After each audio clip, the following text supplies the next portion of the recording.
Welcome to All Villa, No Filler. Remember to subscribe to the show. Today, I'm joined by broadcaster and Villa fan Luis Miguel Echegaray, formerly of CBS and ESPN, and the host of LME TV on YouTube. It's great to have you back on the show. As always, Luis Miguel. Frankie, I missed that theme song. I'm so glad I'm back. Yeah, we need some positive vibes of some kind at the moment because obviously things aren't going too well at Aston Villa. We've just lost 2-0 to Wolves. We're recording on the Monday, so a few days after that. But Luis Miguel, I know you've written on Substack about it, but how do Villa fix this? Yeah, good question, Frankie. The everlasting question. And I think it's important to remember that, there are still 30 points available, 10 matches left to play in the Premier League. We remain in the Champions League spot, albeit on a fragile situation after Manchester United's win over Palace. Like you said, it's not great. February was horrific. 1 victory in all competitions. I believe only 4 goals scored, and a contrast to January, which was totally different, right? So there are so many things to talk about. And thanks for mentioning the Substack, because I think in the Substack, what I do is I try and address 3 specific factors and find a solution. Because I think it's important for Villa fans also to remember that when you love something deeply, like we love this club, we want it to be better, so we constructively criticize it when it's not doing well. I think a lot of people are confusing that right now with, doomsday toxic commentary. There's no room for that. But right now we are in a position where we need to fix things, and we are looking at some of the performances, specifically the Wolves loss. But it's not that one, just that one. There were many in February that you really highlighted a lot of issues. Even the win against Brighton, the only victory in February, was not great, right? So I think it's important to note on the things that we need to fix. So I have 3 things to look at, but regardless, there are things that we can improve. Some things are really down to the players. Some things are down to Unai Emery himself. But I do believe that if we address these issues, we can definitely improve and do better. And hopefully, by the end of the season, reclaim Champions League status. Well, talk us through some of the main issues you've identified. So the first one, to me, I nail it as squad forward. It's no surprise that losing Yuri Tielemans, Boubacar Kamara, and John McGinn has been remarkably disastrous. And yes, it's not an excuse, it's just a fact. I keep, thinking about things like when Manchester City lost Rodri last season, it became fundamentally terrible for them, and it took a lot out of them to reclaim, including buying a lot of players in January, which is what they did this winter as well. Obviously not as strong as last season. But my point is, Rodri was such a fundamental factor for them that it impeded so much of what they wanted to do. We have lost our Rodri in Boubacar Kamara, who is just a fundamental factor in that midfield. He protects the back line so well. He's a distributor of the ball. He's a world-class defensive midfielder. And on his day, when he's healthy, in my opinion, he's a top 3 defensive midfielder in Europe, not just in the Premier League. So when you lose him, that's a factor. That's bad enough, Frankie. But then you add the added notion of losing our captain in John McGinn, who adds so much leadership potential, so much guile, so much grit, that it becomes now a big problem. Then you lose our main architect, which is Yuri Tielemans. So that in itself is a problem. Now, when you combine the fact that January's transfer window was just not as strong, frankly, unfortunately, when you reflect, we lost Daniel Malen, and in replacement, we got Leon Bailey. It's just not the same balance of productivity. It's just not an individual attack on Leon Bailey, but the proof is in the pudding. He's just not as strong as Daniel Malen is, and he hasn't been the case as well. I think Alisson is probably the only salvation from January's transfer window, but he's been in and out of the lineup because of injuries. So the first factor, like I said, is squad. And as a result of that, as a result of our lack of personnel, the productivity of what we see on the pitch is not good, right? Weaker personnel equals weaker productivity. And that's just what's been going on. We love Douglas Luiz, but he's not Kamara. He's not Yuri Tielemans. And so what's going on right now is I feel like Unai Emery is depending so much on his usual tactics. One of his strengths is his stubbornness and his ability to really fundamentally place a philosophy on a team. But right now, I really feel he needs to be more flexible. He needs to understand that we can't have the same type of productivity we had in January because we don't have that personnel. So that's the main factor. The solution is good news. John McGinn is hopefully returning even before the international break. Yuri Tielemans is hopefully returning after the international break. Alisson, I feel if he is finally over these minor knocks, he's going to be a major addition. But the other solution is that we seriously need to now reconfigure the way that we play. Opponents are figuring us out way too quick now. Like they congest the midfield, they do a low block, man to man, they put a focal emphasis on Morgan Rogers.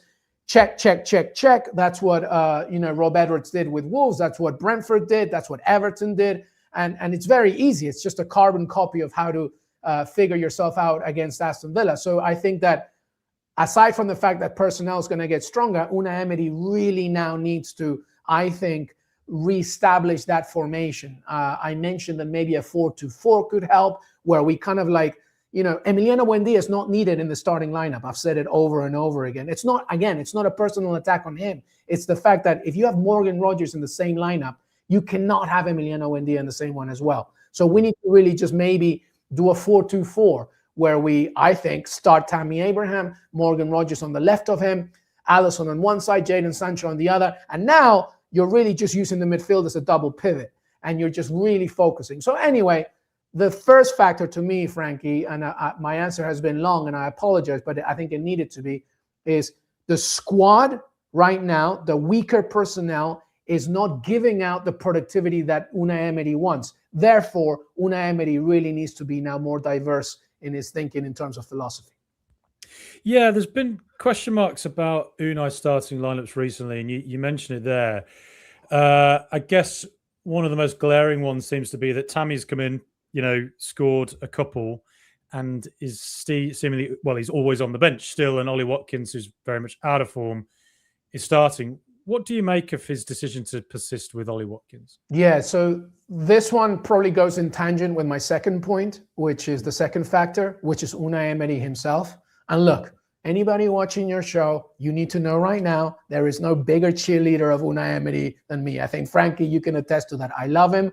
He has done remarkable things for this club. I hope he's here forever. Okay, I love him. But like I said at the very beginning, if you love something, you should really want it to do better. And I think that Unai Emery right now, his biggest weakness is his usual biggest strength, which is his in-game decision-making and his inability to just see beyond, his own usual reliable starting lineup. It needs to change.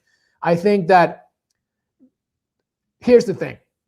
If you're starting Ollie Watkins, I actually have no problem with that, because I think that what he's trying to do is, look, Ollie Watkins is our first line of defense. Whenever we don't have the ball, nobody really works harder than him when it comes to trying to get that ball. So I think that Unai Emery's thinking is, I think the confidence will come from him sort of minute by minute, try to elevate himself during a game. But it hasn't happened, right? So at the very least, I wanted Unai Emery to bring on Tammy in the second half, like straight away. He's not doing that. He's bringing on Tammy Abraham way later in the game.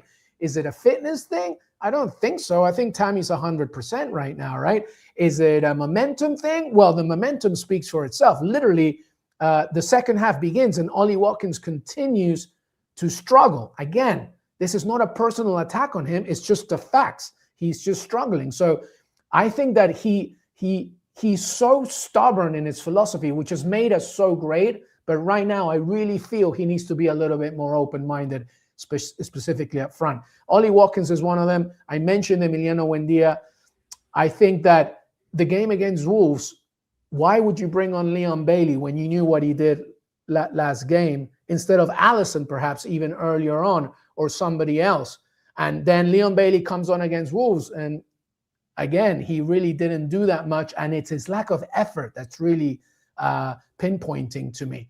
So that's why my second factor is Unai Emery himself. I think that I'm hoping that he's looking back at tape and he's saying, okay, I need to adapt, because he has done it in the past. He's done it with Valencia. He's done it with Sevilla. He's done it with Villarreal. He's done it with Villa. We know that this can happen, and I believe that he will. It's just that it needs to happen sooner rather than later, because the usual things that we rely on him with, which is excellent in-game decision making, is just not working right now. Yeah, and you mentioned there was a third factor. So can you talk us through that as well, please? This one might be the most simplistic one, but I think it's the most obvious one, and that's the mental one, the mental game. I think even if you've never played this game professionally, as neither you or I have, we've played football in one way or another, right? Like whether it's a five-a-side game or, when you were a kid or at uni, whatever it is. And you know that whenever you play sports, it's not just what you know, but it's how you apply yourself. It's having that mental confidence and that mental fortitude of standing up and just matching up. And Villa right now, I think, have a very, very low mental sense of belief. You can see it. The game against Wolves was clearly a derby and clearly something that Wolves wanted to win. At the Molineux, the stadium was loud. Obviously, they're at the bottom of the table, but they have something to fight. And against a derby rival like Villa, they want to once again do something. Villa, I think, for most of that game, did not match up to the physicality of Wolves. They were very reactive. But it's not just the Wolves game. I've seen it over and over again. I think part of it, Frankie, is the absence of John McGinn, a player who, even if he knows he's not going to get that ball, he's still going to run 150%. Picking people up and just, collectively coming together. Players like him are being missing. Emiliano Martinez, another player I love, he's a World Cup champion. He's been very quiet in these games, like picking people up. So there is a lack of mental fortitude within this team right now. I don't know if it's because, and our friend Luke Robinson from the Villa fan channel made a very good point, that maybe it's because sometimes in an Unai Emery system, you know exactly what you need to do, right? Which is fantastic. But when things are not working out, it feels very sort of military and very regimental. Yeah. So as a result, you don't have a freedom to express yourself. We need players to express themselves now. Ezri Konsa being frustrated with fans, that's fine. We're human. It's going to happen. And I don't know what the fan said to him, so maybe he's completely justified in what he said. But my point is, during the game, we need players to really be leaders now. Ollie Watkins is a national team player. He's been at the European Championship. Like, he knows what it takes. Like, you need to pick people up. It's exactly what we need right now. And the mental part of it right now is not working. I mean, look at Brentford. They're not a team of superstars, but they're a very collected unit because their manager says, no matter what, we're going to stand together. That's the kind of Villa that I know we can be. I know we are. It's just that right now it's not happening. And the mental part, I think, needs to improve. Yeah. I mean, like you say, neither of us have played professionally, but I think back to even when I was at university, I was in a team where we used to win every week. We just did. And then I remember for some reason there was a 3-week spell where we didn't. And we just, all of us looking around each other like, what the hell's going on? How's this happened? And then we just went into a fourth game and said, we're just going to play cocky. We're just going to have a day where just let loose a bit, just be a bit different to how we sort of the more regimented way we played it. Eventually it just clicked back into place and you refound your confidence. And look, obviously it's very, very difficult to compare that to professional football, but in a way you do look at Villa, and I think it touches on what you've just said there. It's like maybe these players just sometimes just be a bit more, don't stick so regimented to a certain system. Sometimes just be a bit more like off the cuff. And I know Unai might have a go about that, and maybe he'd stopped him doing it. But you look at Alisson when he came on the other day, and there was just something about him that you thought he looks very liberated and free, and it feels like that's somebody that we probably need on the pitch more than 5 minutes that he got against Wolves. Against Chelsea on Wednesday, it'd be good to see more of him. And mentioning that Chelsea game, how do you feel going into that? No, it's spot on what you just said about Alisson, probably the only bright spark right now, and we need him. I want him to start. I know he's not going to do it, but I want him to start. But we need that kind of liberation, like you said. There is something so fundamentally, sometimes really overlooked about, the mental side of things. Henry Ford has one of my favorite quotes, which is, whether you think you can or you think you can't, you're right. Meaning, success and what you achieve is really dependent on how you approach it. If you enter a game and you're like already down and subdued, it's not going to happen, which is why when Alisson came on, he kind of just said, I'm going to do my thing. And if it doesn't work, I'm going to try again. And we need more than that. We need more of that for sure. Look, the Chelsea game, Chelsea obviously lost against Arsenal, but I'll tell you something. They look better with 10 men, which says to me, this is a Chelsea side that's willing to fight. And they're a very talented team. They have a lot of very good talented players. Liam Rossinier, even though he's just early in his stages as a manager with Chelsea, this is clearly a team that's still trying to figure themselves out. But make no mistake about it, they have individual game changers. Cole Palmer, Joao Pedro, Moises Caicedo, Enzo Fernandez. This is a tough team. And by the way, when they come to Villa Park, they come to fight. And this is why the mental aspect of it is going to be very important. Pedro Neto will be unavailable due to the red card. But it doesn't matter. I mean, look, we played Everton, a very depleted Everton, and look what happened. It doesn't really matter. What you see in front of, on the other side of the pitch from the opposing side, it doesn't matter. We need to implement our game. So this, Frankie, becomes to me, I know it may be hyperbole, but probably the most important game of the season right now.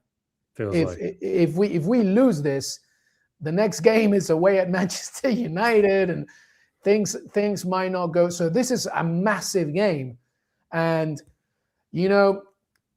right now we're in fourth, on goal difference because of United's continuous run, and I'm sure they're going to meet obstacles in their way, but they're fighting as well. So we need to fight, and obviously Villa Park now plays a massive role here. And Frankie, obviously you go there often, obviously than me. I'm in New York City. I can't do it. So like, I guess I leave it to you on this comment, but I really feel that, Luke mentioned that, it's not, the atmosphere is not as bad as people are making it sound to be, but I think that one feeds off each other, right? The good performance feeds off the crowd, and then vice versa.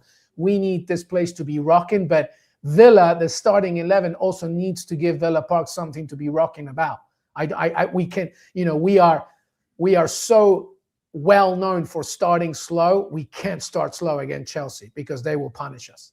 They absolutely will. Yeah, they're just. I think Chelsea will be better against Aston Villa and Arsenal than they will against Leeds and Burnley. That's the kind of team they look like right now. Would you start Tammy? Would you start Ian Maatsen? I would start Ian Maatsen for sure, but also because just tactically speaking, it makes more sense. I think that Ian Maatsen will prove more of a headache against Chelsea's right-hand side. It will force them to kind of overthink. I worry a little bit about, depending on who's on the left-hand side, on the right-hand side of Chelsea, I do worry a little bit about Lucas Dean's ability to keep up with their width. So I would start Ian Maatsen, yes, 100%. He was also one of them that gave us a little bit of a bright spark as well against Wolves. Yeah. And Tammy, yes, I would start him. I don't know what Unai Emery is going to do, but I'm thinking that maybe this is a game he starts, and not just because he deserves it, but because now it's a midweek game and there's not enough time for recovery. So I think that he will start him.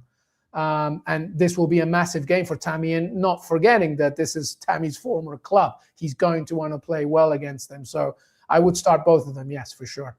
And the last time Ollie started as a sub against Chelsea, came on, scored twice. It's I don't know. Good point. Yeah, I think we can. We can take them on and we can cause Chelsea damage for sure. The confidence is quite hard to feel confident at the moment. But I think it's interesting about the atmosphere as well. And so I've been to the last couple of home games, went to Leeds and to Brighton. And I sort of agree with what you said with Luke there, is that I don't feel like the atmosphere is actually as bad as I'm sort of hearing. Because I've been going to Villa Park since the very early 90s. And I do distinctly remember being in Villa Park in the late 90s, particularly the early 2000s, and it was silent. And in recent years, the atmosphere 100%. The atmosphere has been better, much better than I remember a lot as a kid in recent years. For me, if I'm to think why I feel like it's tense, what I feel personally tense as well as me in the stadium with that atmosphere as well, it's because I think you keep hearing about PSR and SCR. You keep hearing about the financial implications, and you can't help, therefore, but look at the game and think all the time, like, what does this mean if we draw? What does it Yeah. mean if we don't? Yeah. So like when Tammy scored that late equaliser against Leeds, I wasn't really jumping around because I was thinking, get back to the halfway line and just get a second goal. Because if we don't get top five, like, where are we? And I think I do genuinely feel, to me, whilst of course like ticket prices are a factor, people talk about hospitality, I still feel personally, for me, it's more about that side of things. It's like, what does it mean if we don't get top five? Like, I think it's just it's a major stress point, I think, for Villa fans at the moment. Because that's an excellent point, and it's a shame. It's a damn shame, because we shouldn't be thinking like this, walking on eggshells of what happened. And it's almost like we're behaving more worried than when we were like about to face relegation. We're in a Champions League spot, and it's because of the financial issue. And look, I've done my videos and I've talked enough endlessly about UEFA financial restrictions and PSR, and everybody knows my 2 cents on this, and I agree with Nassif Sawiris here. It's just, we need financial discipline, but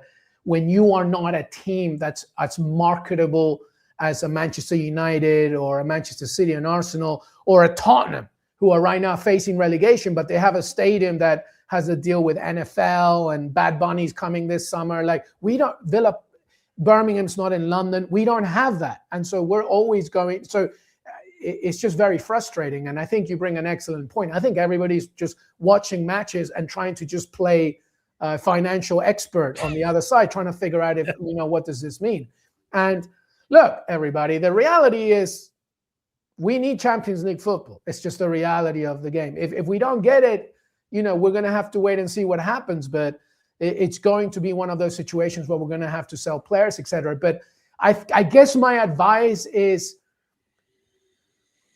just like Pearl Jam said, we just need to live in the present tense, man. We just need to just like really try and create the emotion of what's going on right now in that game. To your point, as soon as Tammy equalized, whatever, let's get back on the halfway line and get that second goal. Because if we live in this, in these waters of the what ifs, we're just not going to enjoy anything, and we should be at least enjoying. We're going through a very rough patch, but I do believe that because of those factors, we can overcome them significantly, specifically of point number one. If we can just alter our tactics and just hold on until we get a little bit stronger from a personnel perspective, we'll be okay. But Chelsea's a cup final, man. We need to really deliver, and we need to support this team from the very beginning to the very end. A lot of people on social are saying, let's support the team no matter what. Absolutely, let's support this team no matter what. But in these moments, in between matches, we need to analyze what's going on and what's wrong, hopefully with the agenda to make this team better. Absolutely. And Luis Miguel, I guess, would you, you probably sort of really delivered it there, but would you have like a final message for the Villa fans, going forward this season? And, we've got the Europa League still to come, Lille, we've drawn them. Still obviously still 10 Premier League games to go. I think it's 10. Do you have like a final message for looking ahead for this season? Yeah, fam, football is like life. It comes with great moments. It comes with disheartening moments. It comes with happiness. It comes with sadness. It comes with joy and celebration, and it comes with tragedy, right? Some things are more important than others. We have felt the wrath of relegation. We know what it's like to be 15th, 16th in League One. We know what it's like to be on the cusp of administration. We have seen it all. Like you said, Frankie, in the 90s, we have seen quiet Villa Parks, and we have seen illustrious Villa Parks. We have experienced 1982 European Cup victories, and we've experienced, just the absolute emotive joy of winning, trophies, just like 1996 and before that as well. We know everything. And at this moment, what this man, Unai Emery, has done for Aston Villa is remarkable. And if you're a young fan, you need to know that it was not always like this. So you need to now understand that when we enter this game on Wednesday, we are dealing with issues, but enjoy the moment and appreciate the fact that we have one of the greatest stadiums in the game, not just English football. Feel that energy from everybody else and support your team from the very first second, because I think they're going to need it. And just remember this, it's not like this team is not trying every day in the training ground. They're trying to figure things out. So let's all stick together. And remember, we're fourth in the Premier League table. Okay, we're not Tottenham Hotspur right now. Okay, just remember that we are fourth in the Premier League table, and with a good result against Chelsea, we can once again reclaim third place and continue on this journey, because I believe that this season will be once again 5 teams make it to the Champions League. Let's just keep building. There's 30 points available. This is far from over. Let's keep fighting. Well, Luis, I absolutely love chatting to you about Villa all the time, and I literally would do it every single day. So I'll have you back on as soon as possible for sure. But you also have your own channel, LME TV. Please do just tell us a little bit about that and where we can find you. Yeah, and Frankie, thanks so much for the love there, man, because I finally passed 1,000 subscribers on LME TV. I only started recently, and that's all thanks to your support and Villa fans specifically. They throw so much love and support, so I appreciate you. LME TV on YouTube. I'm on Instagram as well. Substack. Lots going on, and as the World Cup gets closer here in the US, I'll be doing some more things as well for other people. But so far, right now, LME TV is this little baby of mine that I keep seeing grow. So, but it's all thanks to the love of your show and everybody else. So I appreciate it. No worries. Thank you. And congratulations on hitting 1,000. It's a big old accomplishment. It takes time and a lot of work, and you're doing great stuff, honestly. So if you are not subscribed to that, please subscribe to LME TV and follow Luis Miguel on Substack as well. So thank you so much, Luis Miguel. Absolutely brilliant to chat to you. Come on, Villa. Come on, Villa. Come on, Villa. Until next time, up the mighty Villa.